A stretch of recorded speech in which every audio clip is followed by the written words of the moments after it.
Okay, we are on the air. I'm gonna get my headphones in place. So hopefully we'll have a little bit better thing with Facebook Live, but welcome to everybody who's out there watching. Don't forget to give me a little bit of a thumbs up like this, and that way it gets shared more. Facebook cares about the likes, and I like to see them as well. I like to know people are watching and listening. We're going to be talking today about Google and their search manipulation and how they can swing nearly 80% of the vote. Echo's cheating on cheaters, Ford. Boy, we got a lot going on today, so here we go. All right, hey, welcome back. This is fun. We're doing this every Saturday, of course, at this time. And coming up in May, we're going to be cutting this on-air show back to about a half an hour. There is going to be another show airing as well in 11 o'clock hour, and then we may be expanding back to an hour. But it's nice because it saves me a lot of time putting the show together. We were doing a 3-hour show, and it used to take me about between the two of us, 8 to 12 hours at least a week to put together a 3-hour show. Actually, Karen's saying that she spent a lot more time than that. So it was a very, very time-consuming process. So a labor of love. Still love you guys, but we're going to be cutting it back to about a half an hour in May. And we're probably going to be doing more stuff live over on YouTube and on Facebook and other places. So if you're watching right now on Facebook, make sure you give a thumbs up, a like on this so it gets shared with other people. And you can see in studio here live as well. If you go to my Facebook page, it's just facebook.com/Craig Radio, facebook.com/Craig Radio. You'll see me there. There's also a link to it on my regular website at craigpeterson.com, so you can watch live. All right, this week we're going to talk about something you may not have thought much about. But, you know, I've been warning, as have many other people for years, about these devices we keep welcoming into our homes. These devices are handy, they really help us out. And in fact, there's another one too I was thinking about this morning, and that is the credit cards. And the move by governments around the world to move us away from cash or move us to a cashless society, you know, and they're talking about how all the advantages of it. And I think that there's always at least two sides to anything. So on one side, it makes it easier for law enforcement to find the bad guys and to track the money flow, which is really good and really important. Don't get me wrong. And I was working with the FBI this week, in fact, on a hack that had occurred.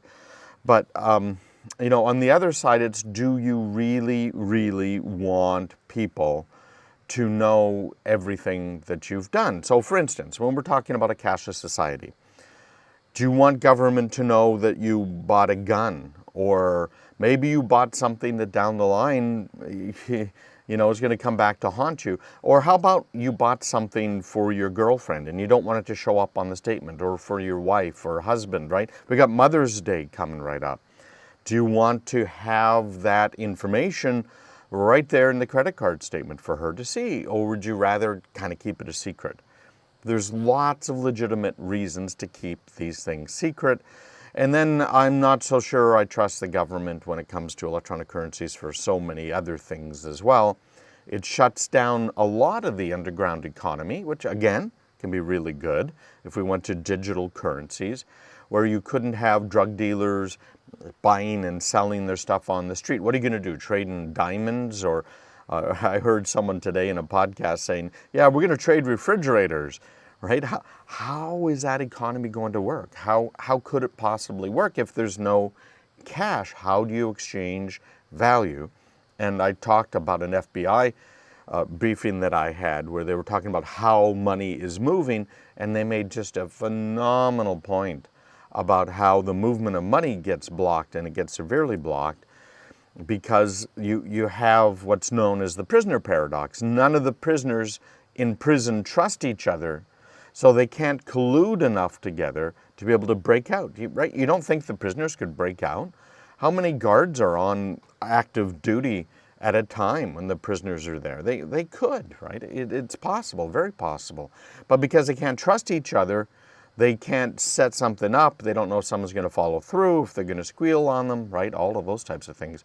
Well, the same thing's true when we're talking about money and the money exchange when the bad guys are trying to do it because they don't trust each other. You're paying me in diamonds. Are these legit diamonds? I don't know. You're paying me in gold bars. Are the bars filled with lead and the outside has a little bit of gold on it? I don't know. Right? So having a cashless society can help out from that end as well. Well, here's a story in the news this week that I think is really interesting. And I put it into today's show notes. They should have shown up in your email box around 9 a.m. today. If you don't get my show notes, make sure you go to my website at craigpeterson.com. Sign up for those show notes right there. But this is interesting. We've got more and more of these devices in our homes, and we're relying on them more and more. For instance, if I was to say, hey, Alexa right now, and I didn't spell it out, but I said it, I know a lot of you guys have right there an Amazon Alexa. Or some people, many fewer, have the new Google Home, or maybe you've got the Siri HomePod, which has phenomenal audio on it. All of these vary. And when you think about them, really, there's two classifications. You've got the Apple HomePod, which is expensive. It's like a $350 unit, but it's a really great sounding speaker. And it has Siri built in. Siri is the differentiator here.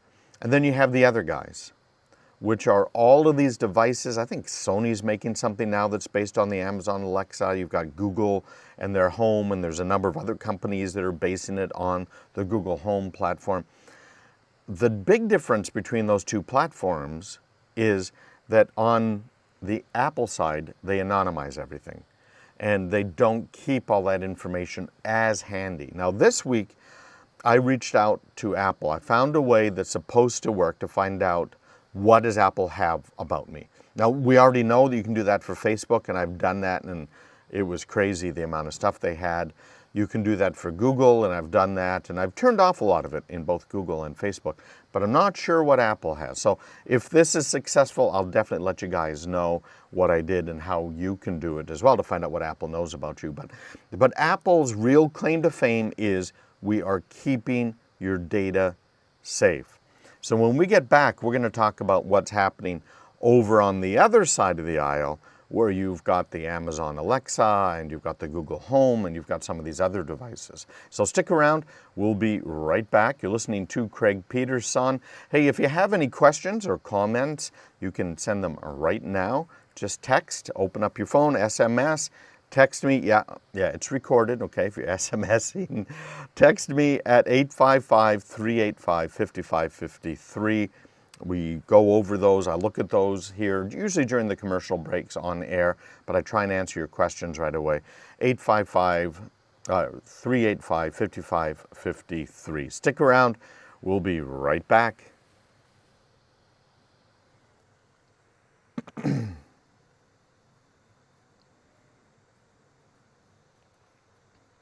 All right. It's saying that it's dropping frames, but I got to upgrade this laptop, I guess. But it's not in the budget yet, so we'll see how that ends up working out for us. This Amazon Alexa story is crazy. I saw one like this last summer. I didn't really talk about it because I didn't think the audience was ready for it. This is a current one. This one just happened. So we'll be talking about that one here. And this, I don't know if we're going to get all of these. We never do, right? All of these articles.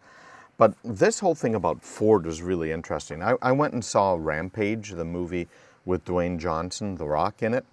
And I don't know if you've seen that movie or not, but in it, Dwayne, his character, obviously, but Dwayne's driving a Ford Bronco. And it's unlike any Bronco I have ever seen before. This thing is over the top cool. Do you remember ever seeing like your first Hummer, the commercial Hummers, not the ones the military was driving? And I remember seeing my first one thinking, wow, that is just so cool. And then the H2 came out. I thought that was cool. So if you like that style, I think you might really like this new Bronco. I'm assuming Ford's coming out with this thing. Maybe it's just some prototype to see if it's, if there's a market for it. I don't know. But this thing is phenomenal. So if you go online, do a search for images and look for Ford Bronco Rampage, which is the name of this movie. And the movie's about genetic engineering and stuff. It's a little over the top, but you know, it's one of those kind of weird sci-fi movies that isn't too far off from reality. They talk in there a little bit about CRISPR, which is some of the DNA modifications, and they had taken those to the next level, and they were able to not just modify the DNA in one cell, but modify them in an entire organism, so which is really kind of cool. But it's a fun story. But Ford is planning on stopping the production of almost every car it makes here in North America, that it sells anyways, here in North America. Why? Well, because people aren't buying them. People are buying SUVs and trucks. We know that the Ford F-150 is the #1 selling vehicle year after year in the US. It has been for a long time. I used to have an F-150 until it got in a wreck, an accident, got rear-ended. And I like that truck, but I also, you know, I'm kind of a gentleman farmer, right? And I have the chickens, and we had horses, and we got bees and everything else. So it's a very big deal to come out with this statement. But we'll talk a little bit more about it on the air here. But this is a huge change in direction for Ford. And we'll probably see other guys starting to follow suit too. Okay, we are back on the air here. Hey, welcome back. We were talking during the break here a little bit more detail on some of these articles. If you are on Facebook and you like to watch, you can obviously go right to Facebook and go to facebook.com/Craig Radio. You'll see me there. Or go online to craigpeterson.com and you'll see links to all my social media there. And give me a like when you're over there on Facebook, because that helps to share it. And by all means, listen to this on the road, this show too. I listen to it on iHeart when I'm not here. This is obviously this is my favorite station and has been for years. So I appreciate all of the listeners. And iHeart is phenomenal, what they've been able to do. It's just crazy. So we were talking about the ability to track someone. And we talked a little bit before the break about the whole idea behind the cashless society and moving towards a digital currency. Even if we're not at a digital currency, using your credit card means everything's tracked. Do you really want everything tracked? And I don't just mean by the government. I mean, do you want your husband or your wife to know everything you're purchasing, or when you purchased it, or where you shopped, etc., right? It's a really, really big deal, I think. So I have a bit of an issue with that. I do use cash. I do use credit cards when it's appropriate, but for the most part, I'm kind of a cash guy. And I just found out yesterday, I hadn't even told Karen this yet, but apparently someone got a credit card in my name. Now, I knew my information was out there because, you know, I run dark web reports for people, right? So it's kind of like that early warning system, the canary in the coal mine. So I knew it was out there, so I've been keeping an eye on it. And just yesterday I found I was 60 days behind on a payment for a credit card that I don't have, that I never applied for, with a company that I've never used, a bank I've never used. So I'll also keep you guys up to date on that one. It's not a really big deal here, but we'll see, because as part of the dark web report stuff I've been doing, I include about, 10 pages of instructions. If you have had your credit card number stolen or your identity stolen, here's the things you have to do. So guess who's going to be walking through that personally? So, okay, I got another story to tell here about how it happened to me, right? It gets a little personal. But again, the bad guys get a hold of your credit card, and now they've got potentially information on you, where you shop, the whole business email compromise thing. And I was talking with a client in the FBI, which is really kind of neat. You know, this is the first time that I've been to briefings, I've talked to FBI agents and Secret Service agents and things as part of investigations, but this is the first time I sat down with a client and the FBI this week, and we went through some of these things. And to me, it was really, really interesting to see the response of a regular small business person. They have 8 computers, right? Very small business person. They don't have a lot of employees. Why would anyone come after me? Right? What have I been saying forever? And it turned out the People's Liberation Army of China, the PLA hackers, had installed backdoors on their machines. No doubt about it. And they had been running antivirus. They had the whole Symantec Norton suite running there on their machines, you know, laptops and desktops. And 2 of them had multiple backdoors that were being used by the People's Liberation Army. It's an interesting story. Maybe I'll get into it one of these days. But having all your records electronically does present that problem. It's just like HIPAA. Having all of your records as a doctor electronically presents a problem of them being stolen. Even having credit card information on your computers, you're talking about a fine that could amount to millions of dollars, even for a very small business. So you got to be careful about all that sort of stuff.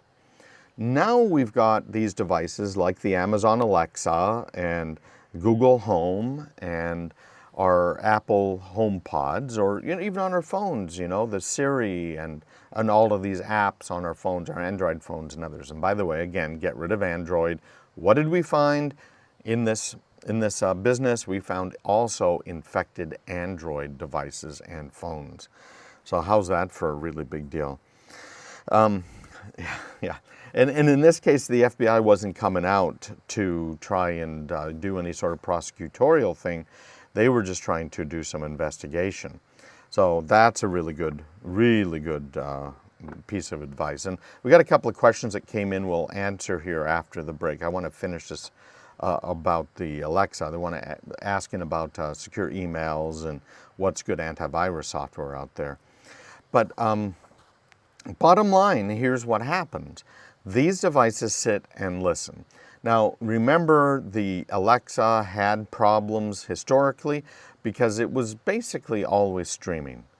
All of these devices have microphones on them, but now all of them are listening for a specific command. And then here's how it usually works. You say the command to wake up the machine, and it'll respond.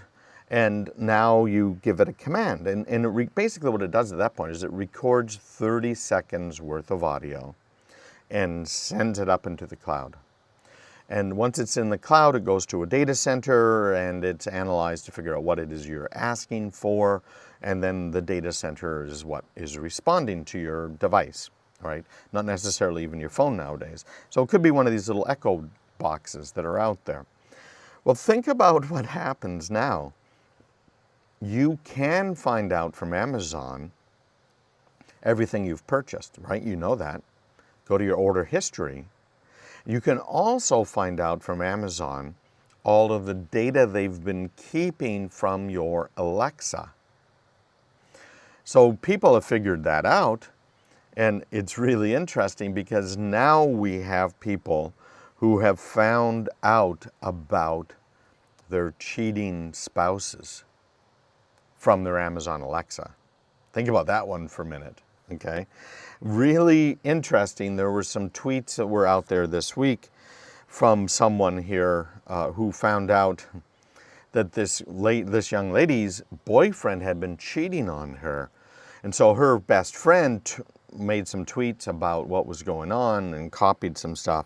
And I went through all of those. I posted them on my website. They're also, of course, out there on my weekly email. And it goes on for a few pages here.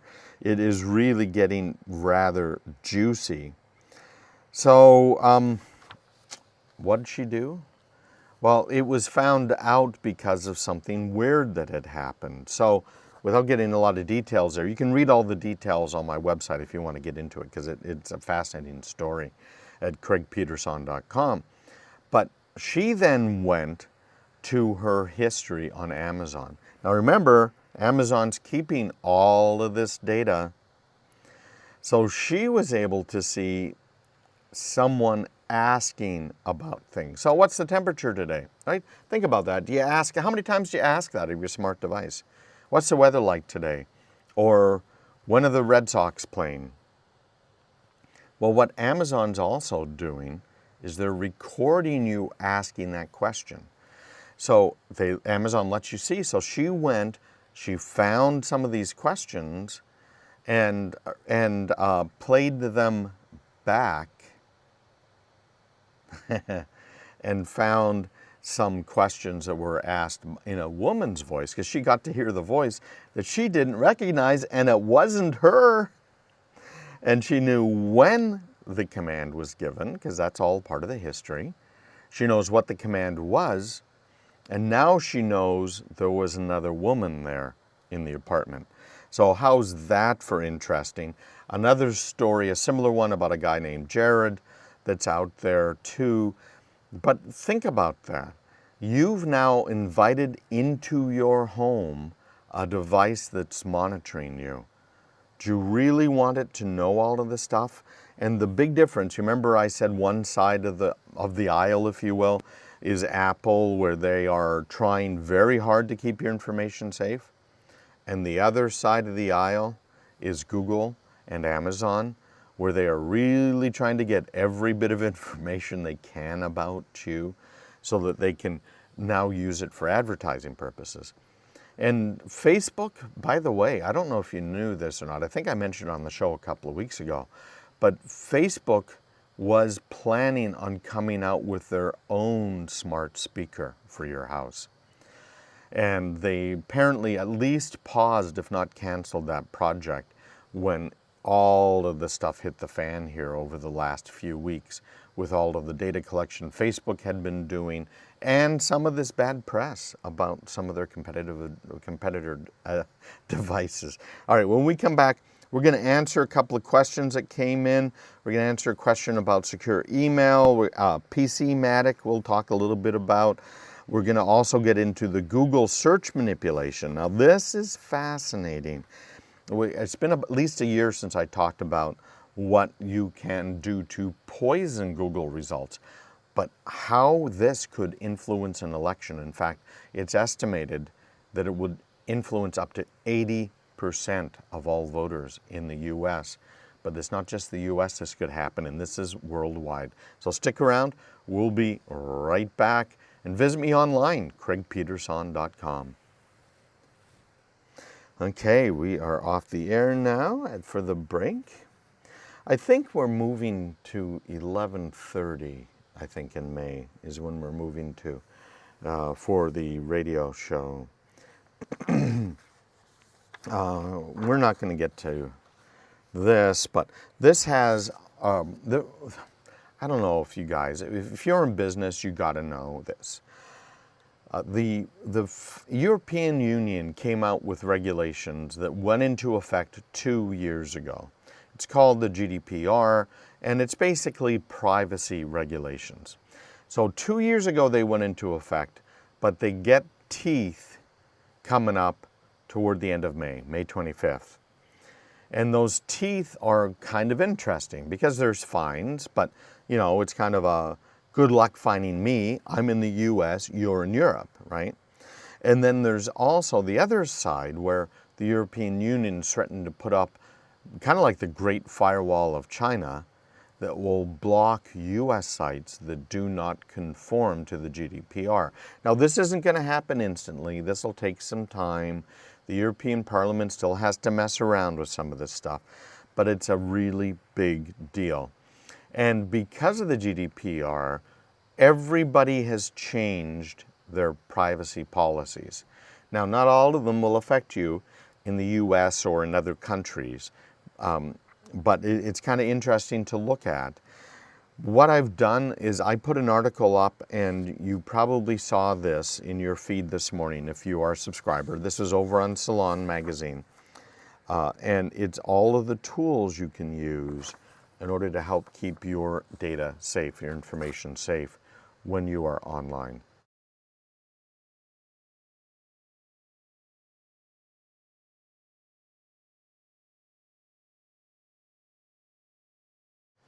Okay, we're coming back.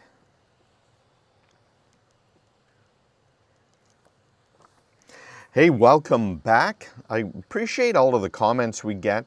Some of them I respond to directly, so for those of you who we don't respond to on the air, You're going to get an email from me, or if you're on Facebook, you'll get a Facebook response. You'll find my website out there, my Facebook page at Tech Talk with Craig Peterson. And some of the listeners we invited into a special closed group. We may open that up again for people to sign up to, but my eSecurity Coach group, and we answer a lot of questions in there, for people.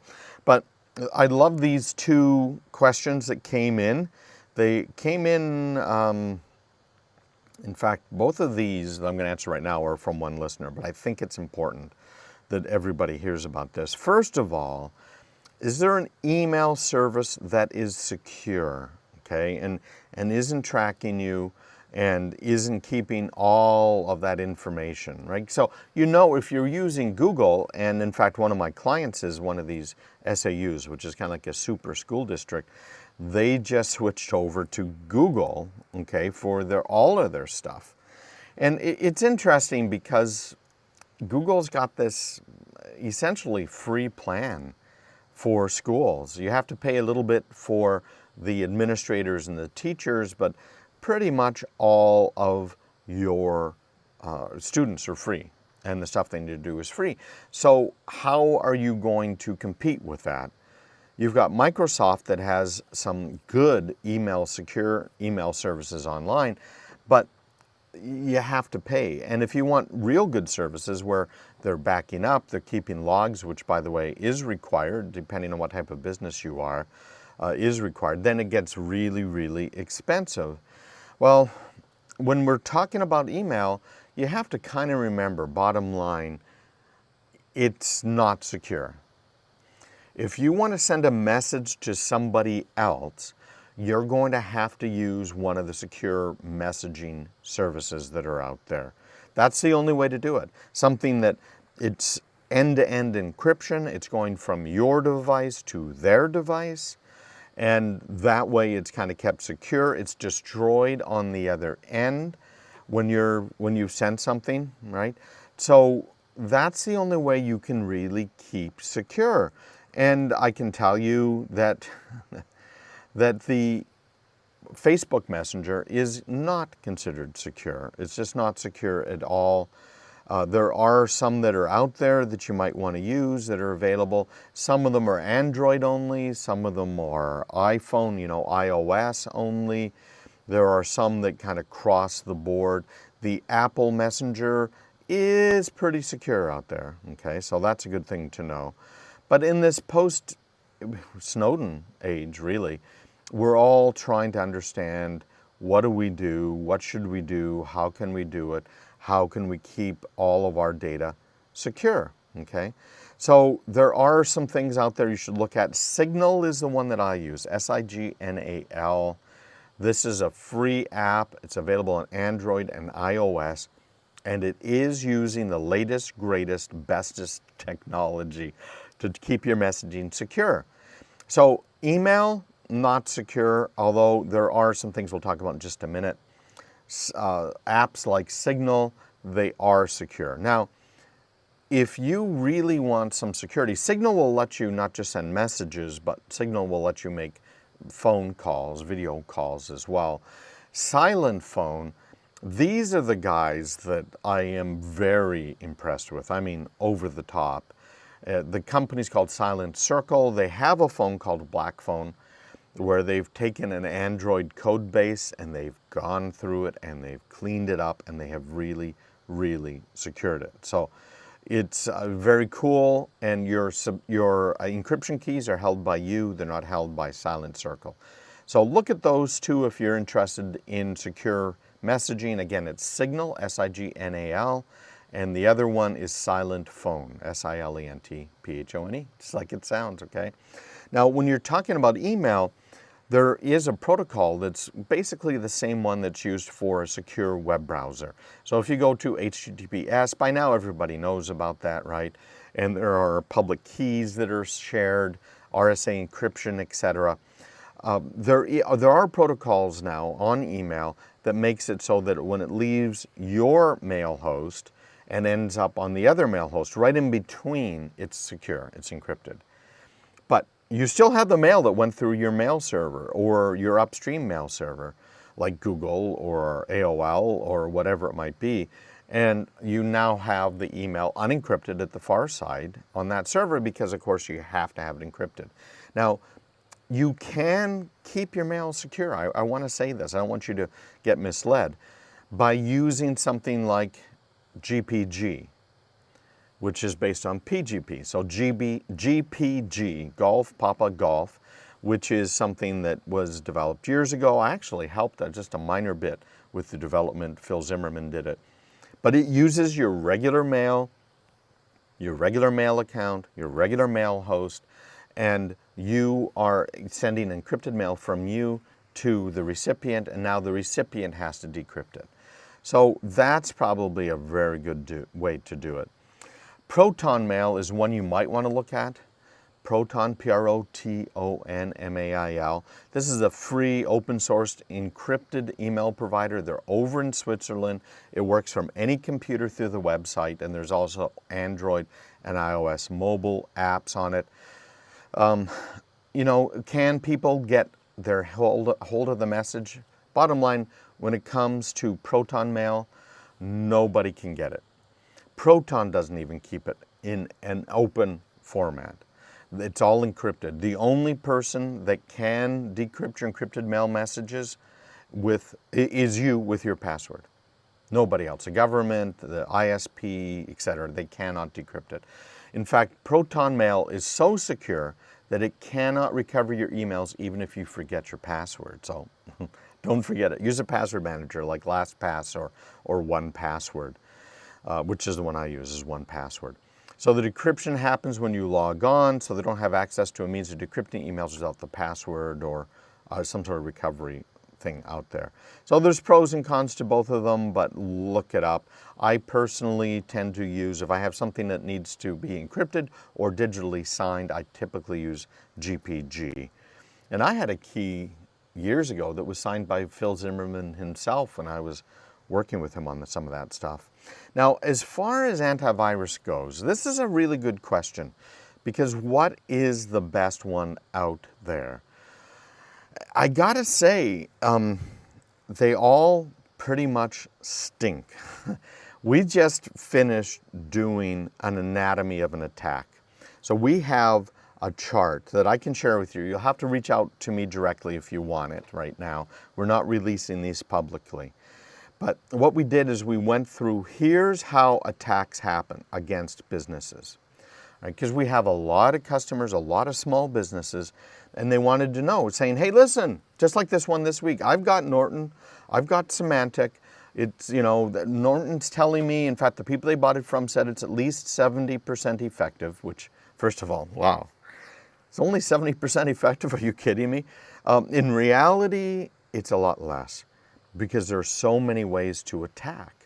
And this was just fascinating research. And we did it in conjunction with Cisco and some other research that we did and we looked at to put it all together. But basically, when you look at these things like the Symantec Norton stack are only Symantec, in fact. If you have their entire stack, not just their antivirus software, but everything that they have for security, soup to nuts, which is something most small businesses don't. In other words, you've got their physical devices that are monitoring. You've got their firewall technology, their intrusion protection technology. If you have everything, according to this research that we did, and we are confident of this, and you have the Symantec, everything, not just the antivirus, but all of this hardware and everything, you're only covered by 23%. Oh, 35, excuse me, yeah, 35% coverage is all you have. You're only 35% safe, because what we did is we looked at every attack vector, how effective was it, how it might affect you with your loss of data. If you're a business, of course, there's lawsuits, you've got to file, you've got to let your customers know. It's just a total nightmare. So Symantec Norton's 35%. And a lot of people know this. And I mentioned on the show before this, I was trying to find this online. Maybe we should have Cheryl look for it, Karen. But yeah, the quote, oh, Karen found it. Okay, good. So this is the head of Symantec came out and said, yeah, bottom line, we're pretty much 0% effective in this day and age.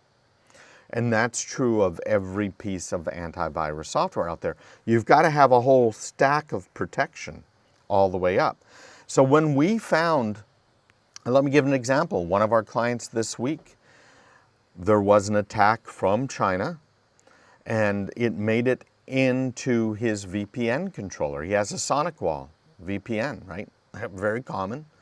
Not a very good piece of hardware, but very common. It's okay. Does an okay job. And the attack came in from China. We saw it come in. We let it come in because we didn't know exactly what was going on. This is an automated process, by the way, for our customers. So we saw it come in, and we saw them log on to that SonicWall, compromise that SonicWall. Immediately, it got shut off. We shut them off because we're sitting right at the network edge. And we haven't upgraded this customer to the right kinds of VPNs. We should, obviously, but we've got a quote out, and this is another new customer that we have, because a lot of people are really waking up to the problems that is being caused by all of this. So not only did we go ahead and stop it, but we let all of the customers worldwide who are using the Cisco Enterprise software know that that IP address in China just attacked one of our customers, and this is what they did. So within minutes, hundreds of millions of endpoints and some of the internet's back routing hardware were blocking that IP address from China. So how's that for amazing, right? So the guys at PCmatic, and that's what the question was based on, were wondering, hey, listen, antivirus is terrible. It just doesn't work anymore. These firewalls people have that you get with your internet connection, the Comcast business firewalls and the SonicWalls, etc., are nightmares, and people get through those all the time. So PCmatic took a different approach. They're not unique in this, but they took a different approach. So we'll talk about that when we get back, so stick around. Again, if you want to get all of today's articles, and we're not going to be able to get to all of them, like the tools for dumping, keeping all the information private. We talked a little bit about some of those last week. I've got a whole thing on all of the tools you should be using when you're online. It's on the website. It's in this morning's email. If you want to get on my weekly email, send me a text right now with your email address. I'll add you on there. Believe me, I'm not a spammer. I don't sell your list. I don't post it on the dark web. Just text me at 855-385-5553, 855-385-5553.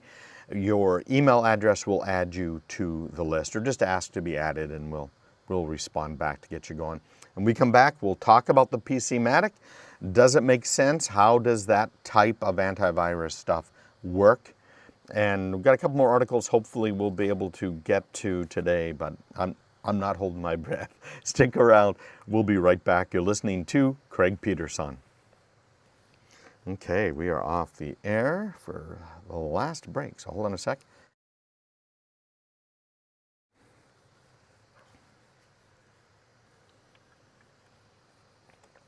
Karen, this Symantec guy would make a really good article. You talk about what Linda's writing. Really good article.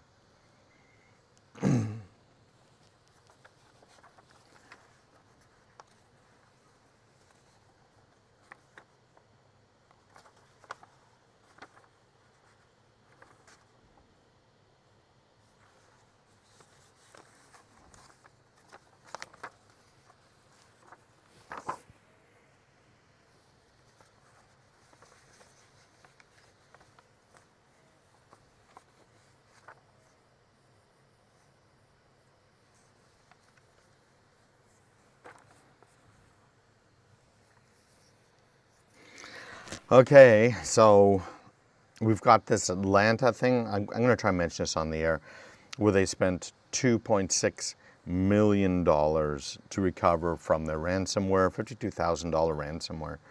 It's just crazy. I have to mention this Google search manipulation. Facebook, right? They're all this trouble now. Remember I mentioned the GDPR that's going into effect and the fines? Well, Facebook just moved 1.5 billion users' data out of the European Union. So that they are not, what's that? Yeah, so they are going to have that data out of the reach of these European privacy laws. It's crazy what they're doing. And I don't know if they get away with I that. don't think they can, because doesn't it matter if you have data on anyone, no matter where it is, if you're under the... Yeah, well, that's what Karen's just saying. She thought that under the GDPR, if you have data on any European Union citizen, it doesn't matter where that data is hosted. Because that's why And the US and that's why the U.S. is worried about it, which is true, and that is kind of true. But see, here's the problem for a company like Facebook. Move it to the U.S., okay, but Facebook has a legal nexus in the European Union. They have a presence in the European Union. So the EU could grab Facebook by the throat and charge them for all 1.5 billion users they moved. Exactly. Shake them, hold them by the ankles, shake them, see how much money comes out, right? So if you or I did that with a few hundred, 1,000 customers, it'd probably be a few years before anything caught up with us, if ever. But Facebook doing that, they're in deep trouble, frankly, very deep trouble.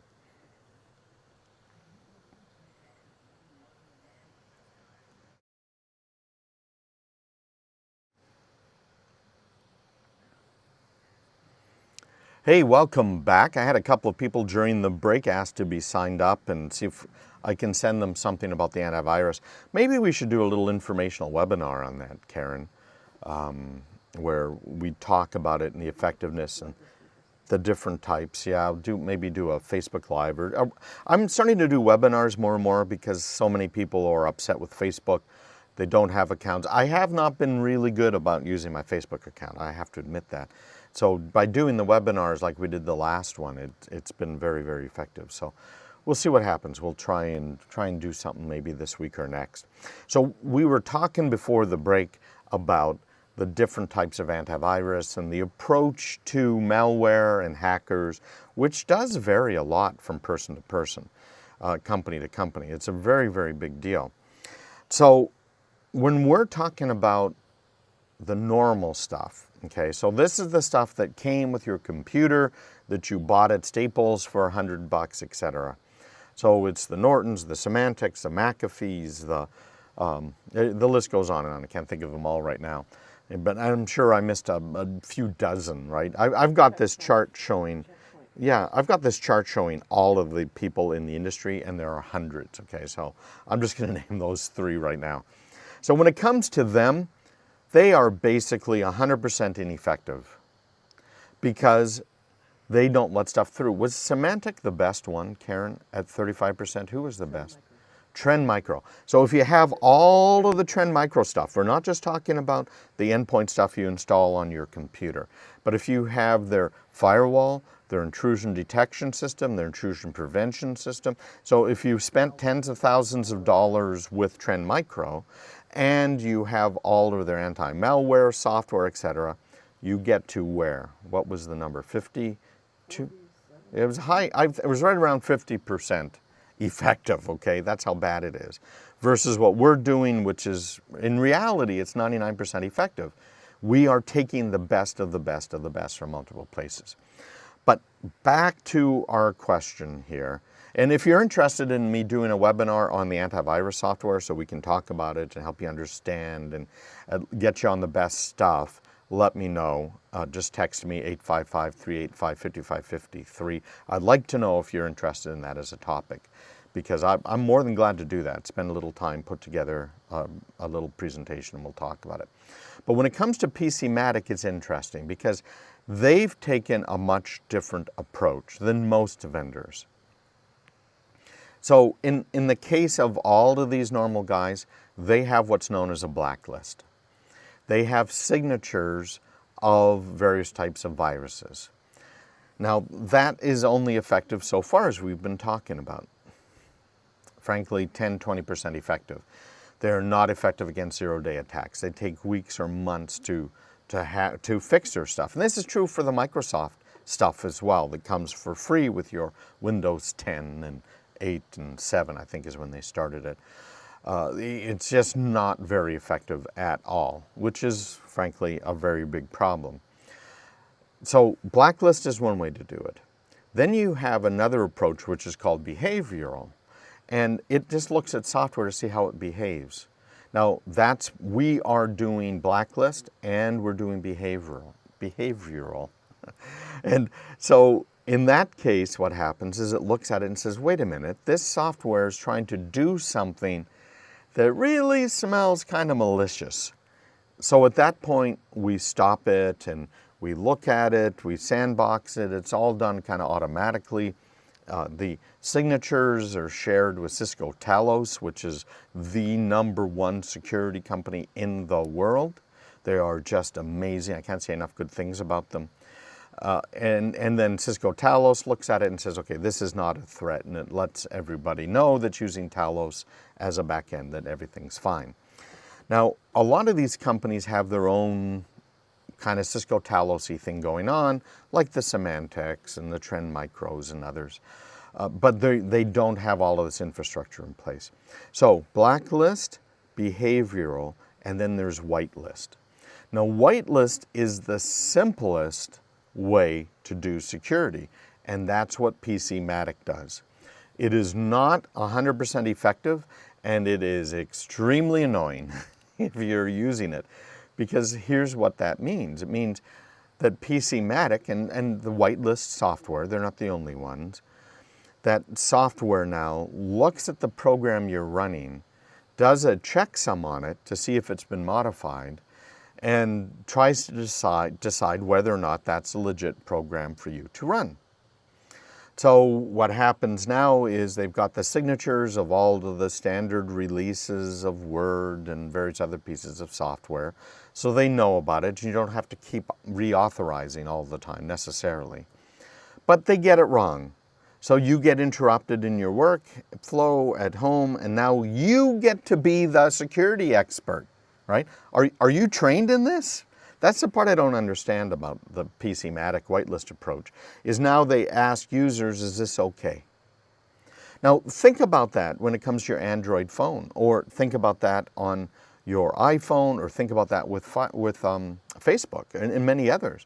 They pop up a thing saying, oh, you're using this software and it's asking for permission to access this, that, or the other thing. Are you a computer expert? Do you really know whether or not that's legit?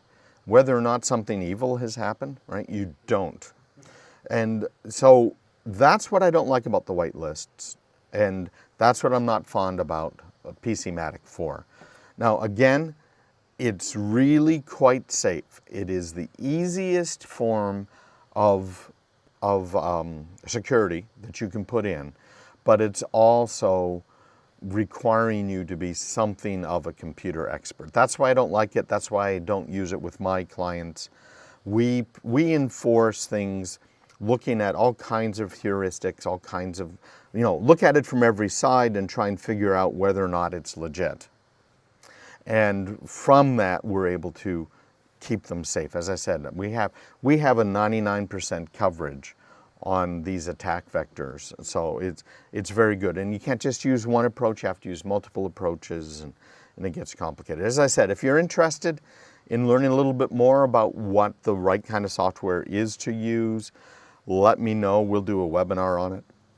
Just text me right now with that, or if you want to get on my weekly email list to find out the hottest topics of the week, just go ahead and send them to me at 855-385-5553. You can text me, it comes in studio. Obviously, we didn't get a chance to answer all of your questions, so I apologize to all of you people who sent questions and we didn't get back to, but we will respond to you. If you want to get on the weekly email list, you can just text me your email address or any question anytime, because it does come to me, 855-385-5553, 855-385-5553, and I'm always glad to help. You know that, right? Look at my history. One of these days we'll have to go through it. Okay, articles we're not getting to this week that are on my website and were in this morning's email. You should have got around 9 a.m. Eastern time. Atlanta spent $2.6 million to recover from ransomware. $2.6 million. How well would your business do trying to recover if you lost everything like Atlanta did, right? Oh, but they were all set. They were using one of these other suites. Yeah, right. And guess who came in to help clean up? Cisco Talos, right? When it really comes down to the road. It was the FBI and Cisco Talos, the two people I work with. Google, this is crazy. Search manipulation. It can swing nearly 80% of undecided voters. And it's as simple as you type in Donald Trump into the search bar, see what comes up afterwards. That can be poisoned so that you can manipulate people. It's crazy. Facebook just moved 1.6 billion users out of the EU. They think that's going to protect them from the GDPR. They're crazy. And Apple's moving on from Intel, looks like, again. Wow, what a world. Have a great week. Any questions? Just text me 855-385-5553 and we'll be back next week, same time, same place. Have a great, safe week. Take care. You've been listening to Craig Peterson. Bye-bye. Okay, guys, so thanks for being with us. Hope you liked a lot during the presentation today as we were on the air. And all of that stuff, of course, I talked about, you'll find on my website. You can also send me your basic information. You can subscribe. I think it's working. CraigPeterson.com/subscribe. You should try that one, Karen. See if that's working. But there is a sign up right there on my homepage at CraigPeterson.com. Anyways, have a great week and thanks for joining us. We're going to be doing more of these things as time goes on. I'm awfully busy, but we got to get some of this information out. Take care. Bye-bye.